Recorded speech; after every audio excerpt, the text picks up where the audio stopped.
মনস্তাত্ত্বিকভাবে দুর্বল করার চেষ্টা করেছে ইসরায়েলি গোয়েন্দারা। এই পোস্টে বলা হচ্ছে, কিন্তু কোনো জেনারেল, কোনো সামরিক কর্মকর্তা এই হুমকিতে তারা পরোয়া করেনি বা দমে যায়নি।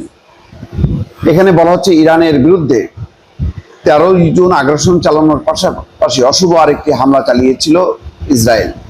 মার্কিন সংবাদপত্র ওয়াশিংটন পোস্টের প্রতিবেদন অনুযায়ী সে সময় ইসরায়েলি গোয়েন্দারা ইরানের শীর্ষস্থানীয় সামরিক কর্মকর্তাদের কাছে অন্তত 20টি ফোন করেছিলেন, অর্থাৎ টপ র্যাঙ্কের 20 জনের কাছে। ইসরায়েলি গোয়েন্দাদের দাবি ছিল ভয়াবহ। তারা শীর্ষস্থানীয় সামরিক কর্মকর্তাদের ফোন করে বলেছিলেন 12 ঘন্টার মধ্যে ইরানের বিরুদ্ধে গিয়ে তাদের ইসরায়েলের কাছে আত্মসমর্পণ করার ভিডিও বার্তা রেকর্ড করে সেগুলো পাঠাতে হবে, না হলে তাদের পরিবারের সদস্যদের ধ্বংসের মুখোমুখি হতে হবে।